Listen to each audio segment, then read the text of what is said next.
ಚಿತ್ರ ಇರಬಹುದು ಇದು. ಹಾಗಾಗಿ ಆ ಹಳೆ ದಿನಗಳನ್ನ ಹೆಚ್ಚು ಕಡಿಮೆ 10 ವರ್ಷ ಹಿಂದೆ ನೋಡಿದ ಮೂವಿನ ಮತ್ತೊಂದ್ಸಲ ಥಿಯೇಟರ್ಗೆ ಬಂದು ಅದು ಕನ್ನಡ ಸಿನಿಮಾವನ್ನ ಇಷ್ಟೊಂದು ಸೆಲೆಬ್ರೇಷನ್ ಅನ್ನೋ ತರ ರೀತಿಯಲ್ಲಿ ನೋಡಿ ಭಾರಿ ಖುಷಿ ಆಗ್ತದೆ. ಒಂಥರ ನಾಸ್ಟಾಲ್ಜಿಕ್ ಮೂಮೆಂಟ್ ಅಂತ ಹೇಳ್ಬೋದು. ಇಡೀ ಕನ್ನಡ ಚಿತ್ರರಂಗದ ಎಲ್ಲಾ ಸಿನಿಮಾ ಅಭಿಮಾನಿಗಳಿಗೆ ಒಂದು ಅದ್ಭುತವಾಗಿರುವಂತಹ ಮೂಮೆಂಟ್ ಅಂತಾನೆ ಹೇಳ್ತೀನಿ. ನಾನು ಥಿಯೇಟರಲ್ಲಿ ನೋಡಿರಲಿಲ್ಲ, ನಾನು ಮಿಸ್ ಮಾಡಿದ್ದೆ and I regretted it. I am so glad it's back. And ಅವಾಗ ವೆನ್ ಇಟ್ ಗಾಟ್ ರಿಲೀಸ್ಡ್ ಅಲ್ಲ, ಐ ಥಿಂಕ್ ಬಾಹುಬಲಿ 1 ರಿಲೀಸ್ ಆಗಿತ್ತು. ಆ್ಯಂಡ್ ನಾವಾಗೆಲ್ಲ ಅಂದ್ಕೊಂಡ್ವಿ ಬಾಹುಬಲಿ 1 ಬಂದಾಗ ಎಷ್ಟೊಂದು ಹೈಪ್ ಇದೆ, ಈ ಮೂವಿ ರಿಲೀಸ್ ಆಗ್ತಿದೆ ಯಾಕೆ ಅಂತ. ಆ್ಯಂಡ್ ಇಮ್ಯಾಜಿನ್ ಈಕ್ವಲಿ ಒಂದು ಆನೆ ಥರ that movie was there and this movie did so well. And I'm so glad, and I really want to introduce this movie to non-Kannadiga friends, and I hope it's available everywhere so that ellargu gottagutte movie bagge. It's amazing, all songs and the fact that everything is done by them, story, music, direction. Is there anything that these guys can't do? It's amazing. Yeah.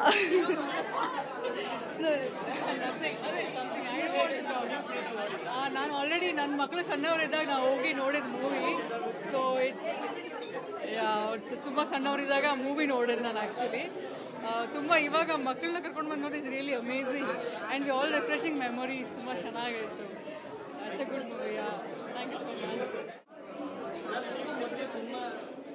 ಇಲ್ಲ, first time release ಆದಾಗ ನೋಡಿರಲಿಲ್ಲ. This is release ಆದಾಗ ಮಾತ್ರ ಇಲ್ಲಿ ಬಂದು ನೋಡಿ ಸಕ್ಕದಾಗಿತ್ತು. ಸಾಯಿ ಕುಮಾರ್ ಬಂದಾಗ ಮಾತ್ರ ಕ್ರೇಜ್. ಆವಾಗ ಇದಕ್ಕಿಂತ ಇವಾಗ ಸಕ್ಕದಾಗಿತ್ತು. ತುಂಬ ಎಂಜಾಯ್ ಮಾಡಿದ್ವಿ ಸಿನಿಮಾನ ಅಷ್ಟೇ. ಆಮೇಲೆ ಅವರಿಬ್ರು ಕೂಡ ಬಂದಿದ್ದಾರೆ, ಅವ್ರನ್ನ ನೋಡಿದ್ ಕೂಡ ಇನ್ನೂ ತುಂಬ ಖುಷಿ ಆಯಿತು ಅಷ್ಟೇ. ಆ್ಯಕ್ಚುಲಿ ನಾನು ಬಂದು ಮಲೆನಾಡಿಂದ. ಸೊ ಈ ಫಿಲಮ್ ಎಷ್ಟು ಕನೆಕ್ಟ್ ಆಯಿತು ಅಂದರೆ ಲೈಕ್ ನಮ್ಮ PU ಟೈಮಲ್ಲಿ ನಮ್ಮ ಊರಿಂದೆಲ್ಲ ತುಂಬ ಕನೆಕ್ಟ್ ಆಯಿತು. ಸಾಯಿ ಕುಮಾರ್ ಸರ್ ಅಂತೂ ಅದನ್ನು ಆ್ಯಕ್ಟ್ ಮಾಡುವಾಗ okay as if we are there sir. ನಿಜ unexpected. It was a thriller. And ಇವತ್ತಿಗೂ ಅದು ಎಷ್ಟು ಕನೆಕ್ಟೆಡ್ ಆಗಿದೆ, ನಮ್ಮನ್ನೆಲ್ಲ ಎಷ್ಟು ಕರೀತಿದೆ ಅಂದರೆ that's the story sir. And acting ಕೂಡ next level, unmatchable. Will be waiting for this kind of film ಅಷ್ಟೇ ಸರ್. ವಿತ್ ಫ್ಯಾಮಿಲಿ ನೀವು ನೋಡಲೇಬೇಕಿದನ್ನು ಅಂತ ತೋರಿಸಿ. ಈಗ ಮತ್ತೆ ಫ್ರೆಂಡ್ಸ್ ಜೊತೆ ಬಂದಿದ್ದೀವಿ, ಮತ್ತೆ ಬರ್ತೀವಿ ಸರ್. 10 ವರ್ಷದಿಂದ 50 ರೂಪಾಯಿಗೆ ನೋಡಿದ್ದೆ ನಾನು ಟಿಕೆಟು. ಇವಾಗ ಹಿಂದೆ 10 ವರ್ಷದಿಂದ 50 ರೂಪಾಯಿಗೆ ಟಿಕೆಟ್ ನೋಡಿದ್ದೆ. ಆವಾಗ ಪೈಸಾ ವಸೂಲಿತ್ತು. ಇವಾಗ ಇನ್ನೂ ಡಬಲ್ಲು. ಯಾಕಂದರೆ ಇಬ್ಬರು ಆ್ಯಕ್ಟರ್ಸು ಇಲ್ಲೇ ಬಂದಿದ್ದಾರೆ. ಮೀಟ್ ಮಾಡಿ ತುಂಬ ಖುಷಿ ಆಯಿತು. ಸೇಮ್ ಫೀಲ್ ಇವಾಗಲೂ ಕೊಡ್ತಾಯಿದ್ದೆ 10 ವರ್ಷ ಆದಮೇಲೆ. That's it.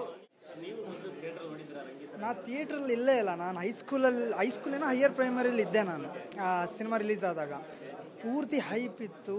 ಅಂದರೆ ಫಸ್ಟ್ ಆಫ್ ಆಲ್ ಕೇಳಿದಾಗ ಡೈರೆಕ್ಟ್ರು ಲಿರಿಕ್ಸ್ ಅವರೇ ಬರ್ತಾರೆ, ಹಾಡು ಅವರೇ ಹಾಡಿದ್ದಾರೆ, ಡೈರೆಕ್ಟರು ರೈಟರು ಎಲ್ಲ ಅವರೇ. ಕೇಳಿ ಭಾಳ ಖುಷಿ ಆಯ್ತು. ಇವಾಗ ಮತ್ತೆ ರಿಲೀಸ್ ಅಂದರೆ ಮಿಸ್ ಮಾಡ್ಕೊಳೋ ಆಪರ್ಚುನಿಟಿನ ಮಿಸ್ ಮಾಡ್ಕೊಳೋ ಇದೇ ಇಲ್ಲವಲ್ಲ, ಅದಕ್ಕೆ ಬಂದ್ವಿ. ಬಳ್ಳಾರಿಯಿಂದ ನಾವು ತುಂಬ ಖುಷಿ ಆಯಿತು ಬಂದು. ಸರ್ ಅವಾಗಿರೋ 10 ಇಯರ್ಸ್ ಬ್ಯಾಗಿರೋ ಕ್ರೇಜೇ ಇದೆ ಸರ್. ಆ್ಯಕ್ಚುಲಿ ಏನೂ ಚೇಂಜ್ ಆಗಿಲ್ಲ, ಇನ್ನೂ ಜಾಸ್ತಿನೇ ಆಗಿದೆ. ಯಾಕೆಂದರೆ ಆ ಸ್ಟೋರಿ ಹಂಗಿದೆ.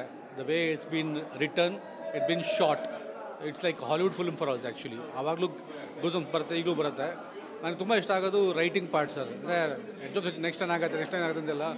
It's one of the best movie of brothers Anup Bhandari sir ಆಗೋದು ಬಂದು. ಸೊ ಇದು ಮತ್ತೆ ಹೌಸ್ಫುಲ್ ಆಗಿರೋದು ನನಗೆ ಆಶ್ಚರ್ಯ ಸರ್. ಈ ರಿಲೀಸ್ ಆಗಿ ಹೌಸ್ಫುಲ್ ಆಗಿರೋದು ಇದೆಲ್ಲ ಇಟ್ಸ್ ನನ್ನ ಪ್ರಕಾರ one of the best response for a release. So ಇದನ್ನು ಅವರು ಸೆಕೆಂಡ್ ಪಾರ್ಟ್ ಮಾಡಬೇಕು ಅಂತ ಡಿಮಾಂಡ್ ಇದೆ ಪಬ್ಲಿಕಲ್ಲಿ. So I wish Bhandari brothers all the best and I wish more people come and make again this successful. Thank you very much. Rangitaranga ಅಂತ ಒಂದು cinema ನೀವು already ಕೇಳಿರ್ತೀವಿ. 2015 ರಿಲೀಸ್ ಆಗಿರೋಂಥ ಮೂವಿ ಮತ್ತು ನಿಮಗೋಸ್ಕರ ರಿಲೀಸ್ ಆಗಿದೆ. ಯಾವ್ಯಾವ ಥಿಯೇಟ್ರಲ್ಲಿ ನೋಡಿಲ್ವೋ ಮತ್ತೆ ಥಿಯೇಟ್ರಿಗೆ ಬನ್ನಿ. ಎಷ್ಟು ದಿನ ಇರುತ್ತೋ ಗೊತ್ತಿಲ್ಲ, ಬಟ್ ಹಬ್ಬ ಮಾಡ್ತಾ ಇದ್ದಾರೆ. ಬಂದು ಹಬ್ಬ ಮಾಡಿ. ಯಾಕಂದರೆ ಟಿ ವಿಲಿ ನೋಡೋದು ಬೇರೆ, ಥಿಯೇಟ್ರಲ್ಲಿ ನೋಡೋದು ಬೇರೆ. ಯಾವ್ಯಾವ ಅವಾಗ ಮಿಸ್